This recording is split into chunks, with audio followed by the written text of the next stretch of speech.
So, welcome to Philosophy and the Science of Human Nature. It's nice to see so many of you here today. I hope to see more of you here again on Thursday. And my goal today is to try to give you a sense of what kind of course this is going to be so that you can make an informed decision about whether this is a course that you actually want to enroll in for credit. With that aim in mind, there are three things I want to do in today's lecture. In the first part of the lecture, I'm just going to give you a very broad overview of what kind of course this is and to say a few words about what my goals are for the course. In the bulk of the lecture, what I'm going to do is to run through three examples of the kinds of topics that we're going to be addressing this semester so that you have a sense of what kind of material we're going to be talking about. And in the final section of the course, I'll say a few things about what it is that makes this course distinctive and a few things about the course's requirements. So the course has this perplexing cross-listed title. It's called Philosophy and the Science of Human Nature, and it's listed both in philosophy and in cognitive science, and it's a course for which you can get credit in the psychology major. So what kind of course is this? Well, in some ways, this is a course like Directed Studies Philosophy or Philosophy 125, 126. That is, we're going to be reading works by Plato, by Aristotle, by Epictetus, by Boethius, by Hobbes, by Hume, and by Mill, all major philosophers from the Western philosophical tradition. And we're going to be reading them roughly historically, with an attempt to get at some of the kinds of questions that one would get at in a traditional philosophy course. In addition, you'll get some of the material that you would get in an ethics course. So one of the topics that we'll cover in Philosophy and the Science of Human Nature are the three main ethical theories in the Western philosophical tradition. We'll talk about utilitarianism, we'll talk about deontology, and we'll talk about virtue ethics, and we'll talk about how those relate to one another. You'll also get some of the material that you would get if you took an Introduction to Political Philosophy course.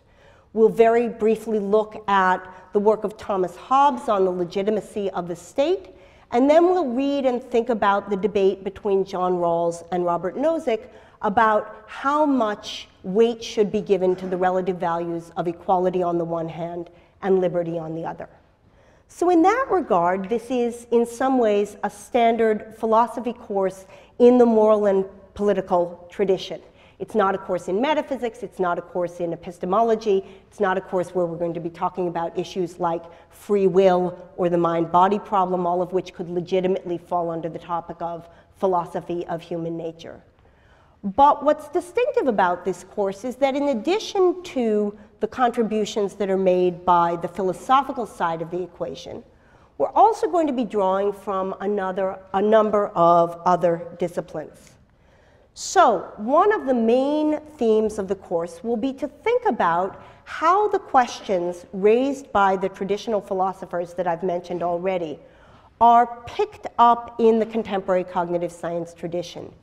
In particular, how they're picked up by what I see as one of the main strands in contemporary cognitive science, the strand that looks at the relation between human beings as rational creatures capable of a certain kind of calculated and reflective understanding of themselves and their place in the world, and on the other hand, human beings as evolved animals who are subject to forces that lie beyond their rational control. In light of that recognition that human beings are capable of being affected in multiple ways, we'll look at a number of writings from psychology. So we'll read some Freud, we'll have a discussion of cognitive behavioral therapy, we'll talk about post-traumatic stress disorder, we'll have a discussion of happiness using a wonderful book written by a Yale alumnus, Jonathan Haidt. We'll look at some work on self-regulation, on love and friendship, and we'll also look at empirical work on topics like moral reasoning and punishment, and social psychological work on situations and attitudes. So a lot of the material that we'll address in this course will come from psychology. But some of it will also come from the tradition of political science. So in the course of discussing the legitimacy of the state, we'll introduce ourselves to the notion of the prisoner's dilemma. We'll talk about the tragedy of the commons. And in the closing section of the course, we'll talk about the role of rhetoric and argument in political persuasion. We'll also draw from the field of behavioral economics. One of the reading assignments is to listen to Daniel Kahneman's Nobel Prize speech, accepting the Nobel Prize on behalf of himself and his collaborator, Amos Tversky, for the extraordinary work they did founding behavioral economics. We'll also look at some additional work in the dual processing tradition and read some excerpts from Dan Ariely's delightful public book on behavioral economics. Finally, we'll even draw a little bit from literature. We're going to read a short excerpt from the Iliad. We're going to read a short story by Ursula Le Guin. And in the second to last lecture of the course, we'll look at what Plato has to say about the role of literature and artistic representation in affecting humans' self-understanding. So what I'm going to try to do in the course is to bring together these 8 fields in a way that provides a coherent story about what kind of thing human beings are and how we can learn about what kind of things human beings are from these various perspectives. In slogan form, the structure of the course is dead guy on Tuesday, cog sci on Thursday, except not all the philosophers we're reading are dead, and not all of them are guys, and not all the other fields are cog sci, and in fact, most things are going to be covered together on Tuesday and Thursday, and there are going to be sections. But other than that, the slogan works. So that's an overview of the kinds of disciplines that contribute to the course. Let me say a bit about the specific topics that I hope to address in the course of the semester. So the first overarching topic, and I've roughly organized the syllabus under these 3 topics, but in some ways, each of them will keep re-emerging throughout the semester. The first topic is the topic of happiness and flourishing. What does the ancient Western philosophical tradition say about what it takes for human beings to thrive in a meaningful sense? And how does that connect to work that's been done more recently in various literary and scientific traditions about what it is that enables human beings to flourish? What is it about human nature that can give us some clue about what kind of thing authentic happiness might be?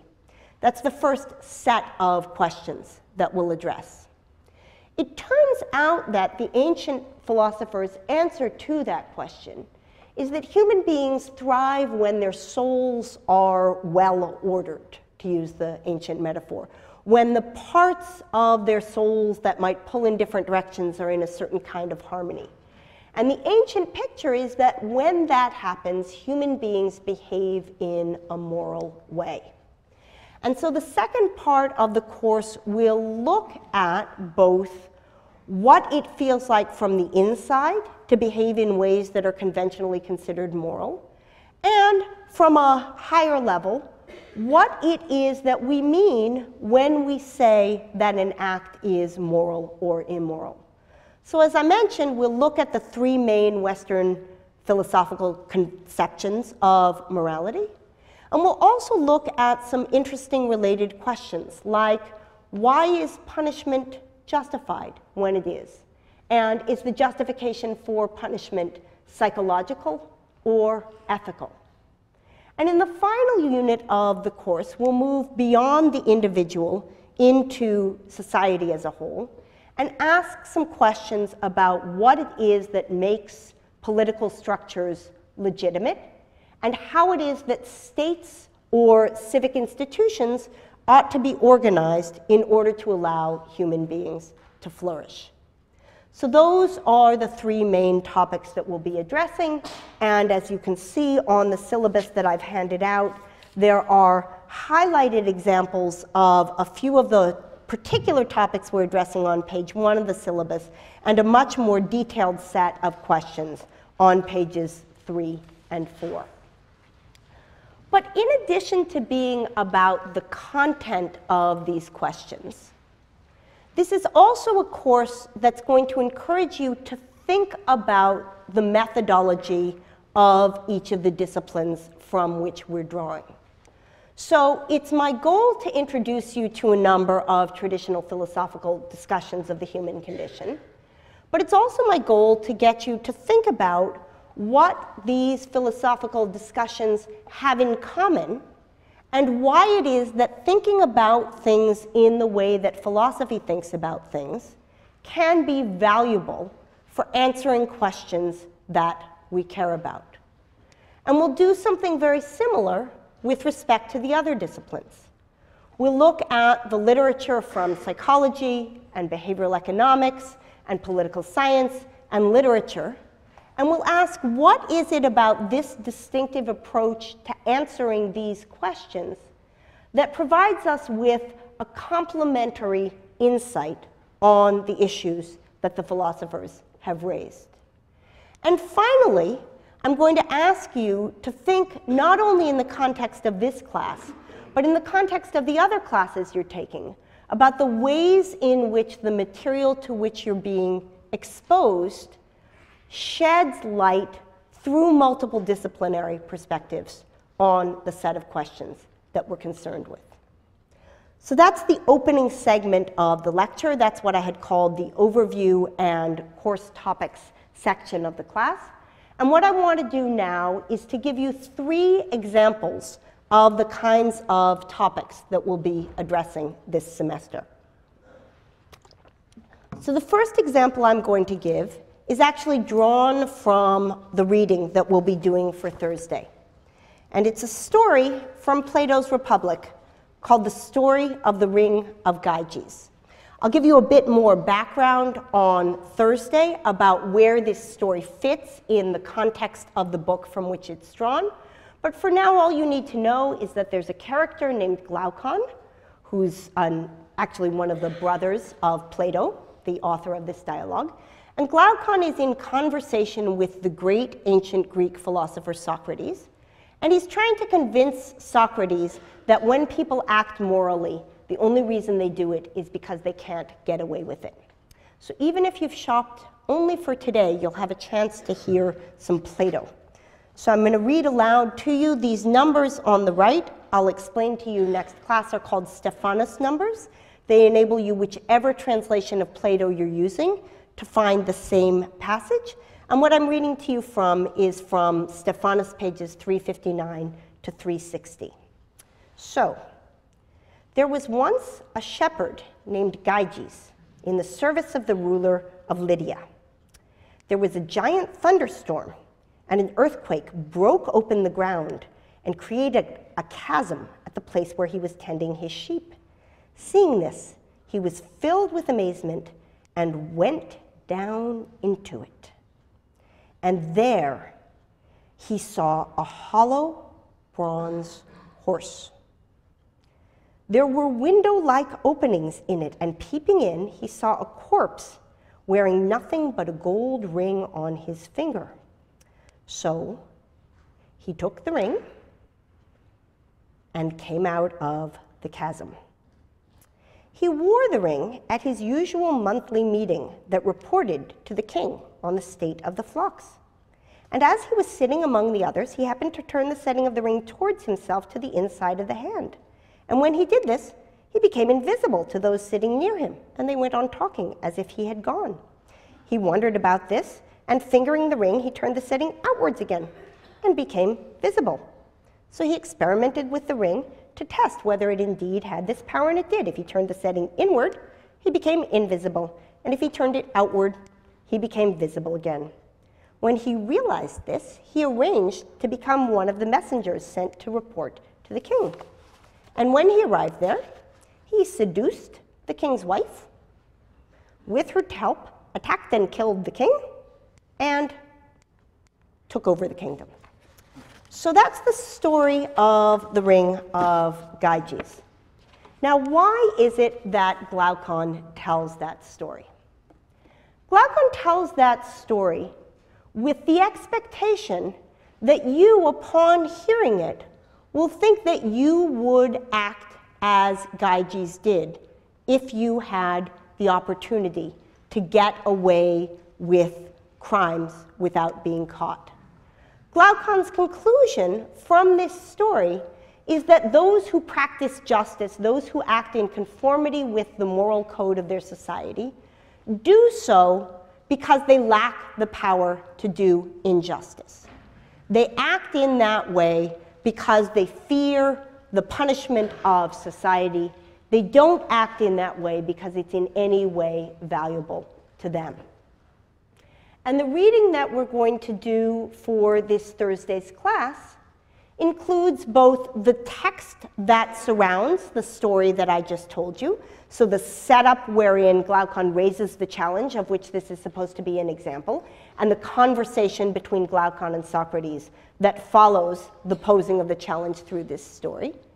And in addition, we're going to read some empirical psychological work on the question of what people do when they think they are unobserved.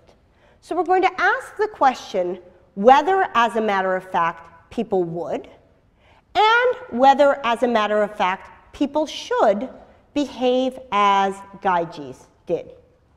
So that's the first example of the kind of topic we're going to address in the course. A second set of topics that we'll address in the course will take off from a particular philosophical example that has become quite popular in contemporary discussions of morality, but which is actually traceable about 40 years old to some writings by Philippa Foot and the philosopher Judith Thomson. And the case with which I suspect some of you are familiar involves a trolley which is hurtling down a track in the direction of 5 people, and if the trolley is not turned, it will hit this group of 5. Now, the question that philosophers like to pose is the following. Suppose that there were a switch which you could use that would divert the trolley so that instead of hitting the 5 people, it would go down a branch track and hit 1. When we have our course clickers, we'll be able to do this scientifically. For now, I just want a show of hands. How many people think it is either morally permitted or morally required, that is either permitted or required, not forbidden, to switch the trolley in such a way that it hits the 1 person rather than the 5? How many of you think it's either permitted or required to switch the trolley so that 1 person dies rather than 5? Okay, and how many of you think it's morally forbidden to turn the trolley so that it kills 1 person rather than 5? How many of you think it's morally forbidden, prohibited? Okay, so as I said, we don't have the clickers, but a vast majority of the class believe that it's either permitted or required to divert the trolley. Now, suppose we had a slightly different situation.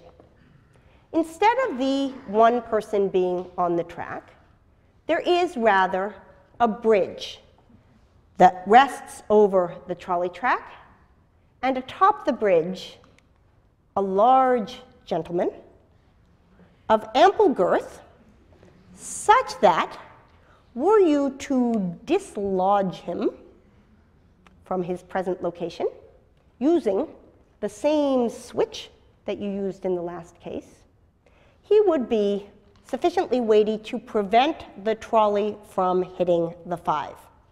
How many of you think it is morally required or morally permitted to push the fat man off the bridge to prevent the trolley from hitting the 5?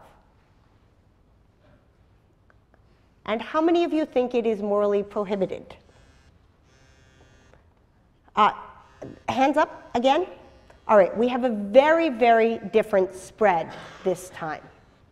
Now suppose we end up at the hospital, and the 5 who were lying on the track, though the trolley didn't hit them, are terribly injured in such a way that one needs a heart, one needs a lung, one needs a leg, one needs an arm, one needs an eye, and in walks a healthy gentleman with exactly the organs required to save the 5.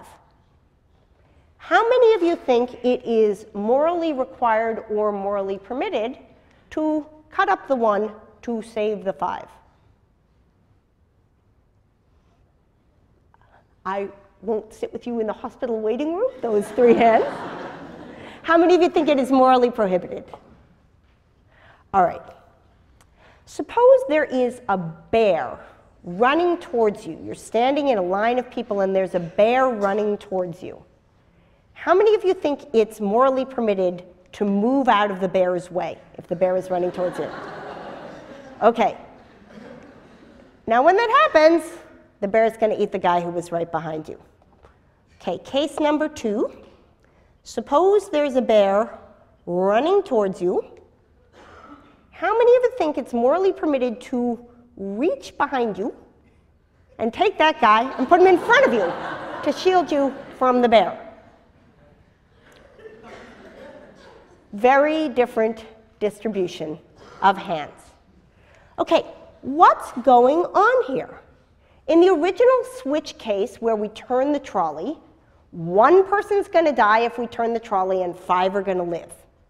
In the push the fat man case, if we push the fat man, 1 person's going to die and 5 people are going to live. In the patient in the hospital case, if we bring him into the hospital and cut him up, 1 person's going to die and 5 people are going to live. In the bear case, when you duck and he gets the guy behind you dies and you live. In the bear case, where you take the guy behind you, put him in front of you and use him as a shield, the guy behind you dies and you live. So the second set of topics that I want to let you know we'll be talking about is the following. What is it that explains the differences in our reactions to these cases? Is there genuinely a morally relevant difference between diverting the trolley so that it kills the 1 rather than the 5, and pushing the fat man so that the trolley kills the 1 rather than the 5? Or is the difference in our reaction to those 2 cases merely psychological? Is there really a moral difference between ducking in such a way that a harm that was heading towards you hits somebody else instead, and shielding so that a harm that is heading towards you is visited upon someone else instead? What is it that explains the differences in our reactions in these cases? What moral implications does that have? And what psychological implications does that have? So that's the second set of examples that I want to give you of a topic that we'll be addressing. Third set of examples. Imagine some of you are familiar with the following situation. You go to the library intending sincerely to read the Plato that has been assigned to you for the next lecture, and you find yourself instead answering email. Or you set for yourself a dietary regimen according to which you will eat large amounts of fruits and vegetables, and instead you find yourself tempted by cake. Or you commit yourself to saving up money for some sort of long-term goal, and instead find yourself distracted by the prospect of March break in Jamaica with your roommates, or an iPod Touch, or a new PlayStation 2 device that you can use to distract yourself from your reading. So what is it about human beings that we can form these sorts of plans and then not act on them? And what is it that we can do to make ourselves stick to commitments that we've made in moments of reflection? So the reading that I assigned to you for today is a very, very brief chapter from Dan Ariely's popular book. It's a chapter on procrastination. And in it, he describes a number of strategies that we can use to help ourselves stick to long-term commitments. So, for example, one of the things that people do if they want to get themselves to read is that they go to the library and they surround themselves by other people who are reading. If you are in a social setting where other people are conforming to a standard that you have set for yourself to conform to, you may find yourself conforming to that standard and not doing that which you will ultimately regret. If you find yourself incredibly tempted by food that you have prohibited to yourself, it may be helpful to limit your access to it. In the chapter that we read, Dan Ariely describes an example of what he calls the ICE credit card solution, where if you have a tendency to make impulse purchases on the internet, you take your credit card and you put it in a glass of water, which you put into the freezer. And then, if you want to buy something, you remove the credit card from the freezer. And if, when the water has melted, you still want to buy it, then go ahead. So restricting our immediate access to items that are tempting is a way of getting around the problem. A third way of getting around these sorts of problems involves automatizing the behavior that you wish to encourage. So if I set up a system on my credit card where every time I spend $10, an additional $10 goes into my savings account, it will turn out that rather than spending my money on that which I regret, I will save the money for that to which I'm committed. So the philosophical and psychological question that this part of the course raises is the following. What sort of beings are there that are capable simultaneously of planning reflectively and of not acting on the basis of their plans? It looks an awful lot like exactly the sort of people that we were getting information about in our previous two examples. They're the kind of beings who have a reflective self, which is capable of reason and commitment, and also aspects of their selves that respond non-reflectively to features in the environment. So given that, what sorts of strategies are available to help these kinds of beings stick to their reflectively endorsed plans? Well, the basic answer is that there's two kinds of strategies. One kind of strategy involves increasing the relative utility of the reflective commitment, that is, making it more salient to you in whatever kind of way that reading and broccoli and piggy banks are valuable. And the other sort of strategy involves reducing the appeal of the temporarily tempting strategy, reducing access to email, reducing access to the food, making it harder to take the trip.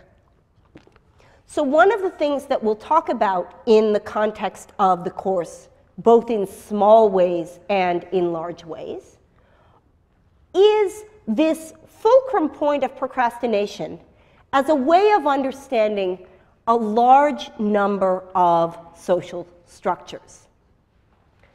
Laws, moral codes, punishments, strategies for self-regulation. All of these are aspects of society that play off of the two fundamental strategies just described. They play off of how it is that either we make certain things that we reflectively endorse more valuable, or how we make certain things that we wish not to pursue less accessible. So that's the third example of the kind of topic that we'll be talking about this semester. So what I want to do in the final few minutes of the course is to say a little bit about some distinctive features of the class. So the first thing, as some of you may have noticed, is that very inconspicuously in the back of our room is a videographer. And the videographer in the back of our room is here because this class is being videotaped for the Open Yale Courses Network. That means that there is a chance that your voice will be captured on audio tape, and if that happens, we'll need to obtain your permission to reproduce your voice on the iTunes University version of this class. But it's also your chance for fame and fortune, dudes. It's my hope that the fact that this course is with Open Yale Courses will be as unobtrusive as possible, but if any of you has any concerns about it, please feel free to be in touch. The second, and I think more important thing that's distinctive about this course is that this course is in some ways about itself. The pedagogical features of this course are designed with the fundamental insight that underlies all of the readings in mind. What I am assuming is that on reflection, all of you are committed to reading and learning and engaging with the material. And my goal is to make that as easy and exciting and interesting for you as possible. So, as you've noticed from the syllabus, those of you who've had a chance to look at it, there are almost weekly assignments in this class. But the weekly assignments are designed to make you want to engage with the material. So, for example, the very first assignment for this course, which is described on the back page of the blue handout, asks you to think about whether you want to commit yourself voluntarily to not having internet access during this class, and then to explain your decision, making reference to the work on procrastination that we read for this week. Throughout the semester, my goal will be to make exercises that engage you in that way. One of the exercises involves writing a review of a short story that we read from the perspective of one of the two philosophers that we've read. One of the assignments involves designing a week of a future version of this course. So though there are 10 weekly assignments, it's my hope that engaging in those assignments will keep you connected to the course. In fact, a number of the readings on the syllabus that appears before you were suggestions made by students who took the seminar version of this course in previous years. In addition, as you saw from the trolley cases, I'm going to be asking you in the context of class to think about cases and examples. And in doing that, it's been found that making use of clickers is enormously helpful to keep students engaged. So you'll notice that the second part of next week's assignment asks you, if you're enrolled in the course for credit, to pick up a clicker at the Bass Library and to register its number on the course website. So once the course gets going, starting in the middle of the second week, we'll be making use of clickers. Finally, one of the things that makes this course distinctive is that I actually spent last year, as the Yale Daily News reports, as a full-time student. I had a grant from the Mellon Foundation that allowed me to take classes, and so I spent most of last year sitting in the back row of classrooms like this one, listening to lectures like this one, which is how I got the idea about the turning off the internet thing.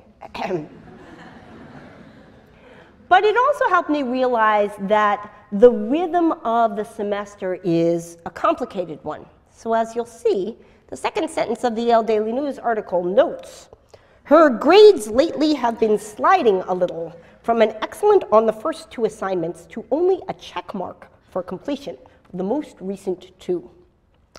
I promise I will not post your grades in the Yale Daily News.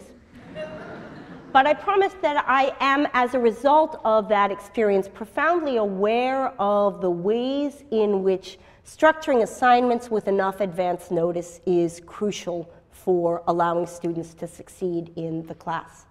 So I've tried to be incredibly explicit on the syllabus, and if you look at pages 4 and 5 of the syllabus, you'll see that there are 5 kinds of requirements for the course. The first and perhaps the most important requirement of the course are the set of readings that I have assigned you. And these readings come in 2 forms. Roughly half of them come from the 6 books which I have ordered on your behalf from Labyrinth Books. All of the books are low-priced student editions. All of them are easily available in used form.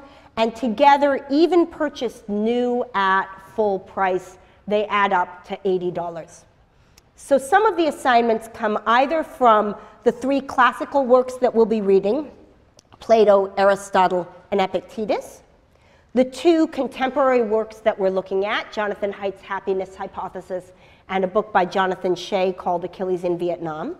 And finally, I've asked you to purchase a small $15 philosophy dictionary, which is enormously useful for looking up terms and concepts with which you might be unfamiliar. I realize, however, that some of you aren't going to have decided whether you're taking the course before this Thursday. And so even though half of Thursday's reading comes from this book, I have put up the relevant pages on our class's V2 server. So you can do the reading for Thursday, even if you haven't purchased the book. So roughly half the readings come from those books, roughly half the readings come from articles, and all of those readings are available on the V2 server for next class. But in addition to choosing books that I think are accessible and interesting, I've also made an effort to provide you with reading guides to the books in a way that will orient you in them. So if you look at the first 3 pages of the blue handout, you will see an example of a reading guide, and not just an example of a reading guide, it's the reading guide for the reading on Thursday. And you'll see that it does 3 things. The first thing that it does is it gives you a bit of background about the author that we're reading and the text from which we're doing the reading. The second thing that it does is that it highlights the terms and concepts which I'm hoping that you will get out of the material. Notions and terms that will enable you to express thoughts that you might have had in a vocabulary that will let you be in conversation with others. And the final thing that the reading guide has are a set of questions to focus your attention as you do the reading. There's no requirement that you write out answers to these. You can use them to make notes for yourselves. You can use them in conversation with your classmates. But you will have, for every one of the required readings, this amount of guidance, and for each of the recommended and optional readings, information about the author. Second important thing about the course is lecture and sections. I really like seeing all these faces, and I really would love to see them all semester long. I promise to give you at least 1 fun slide, and probably more, per lecture. So I really hope you'll come, because where else, when I post the slides, you can't see the animation of the nice shepherd. So I will try to make lectures as engaging as possible, and likewise with sections. We will make an effort to make these settings where you can genuinely engage with the material and with one another. It has been pointed out to me that one of the section times available is Thursdays from 10:30 to 11:20, which is, of course, when the lecture meets. Obviously, that's a typographical error, and we'll be adding additional section time to make up for that. Section registration happens in the usual way. There will, in addition, be 10 brief directed exercises. I've already said a bit to you about them, and there's information on the syllabus about what point values those have in determining your final grade. There are 2 short essays. There will be 3 assigned, and you can choose which 2 of those you write. And finally, there will be a final exam where, in keeping with the theory of the course, I will distribute every single one of the questions that may appear on the exam in advance. I will encourage you to learn that material in a focused and structured way. And the exam will consist of a proper subset of those questions which you have been given to prepare in advance. So that's an overview of what I plan to do this semester. First, of what kind of course this is. Second, 3 examples of topics that we're going to address. Third, some of the things that are distinctive about the course and some of its requirements. So what questions do you have?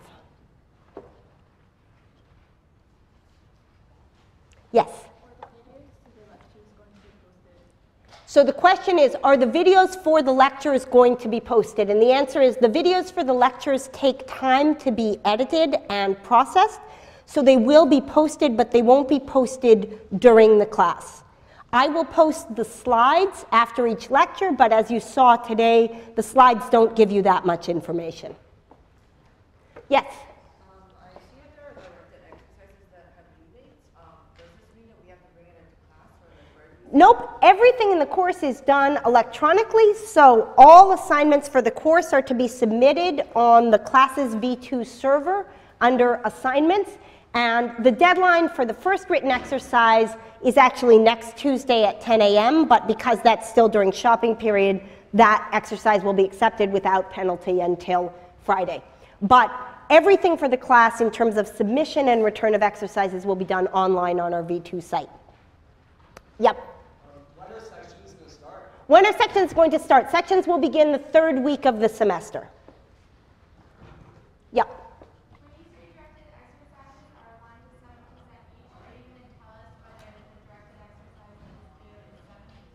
Yes, so if you look at the sample directed exercise which I gave you, which is on the back side of the blue sheet, so the question is, it says that directed exercises are 1 to 7% each. Will I tell you how much a directed exercise is worth? Answer yes. So if you turn over the blue sheet on the back, you'll see that the directed exercise for next week has 2 parts. 1, take out a clicker. That's worth 1 point. 2, tell me whether you're going to turn off your internet and why. 3 points. So the directed exercise will always say, here's the question, here's the point value for the question. Anything else? We're actually at the end of time, so you all have paced your questions extraordinarily well. I look forward to seeing you next class.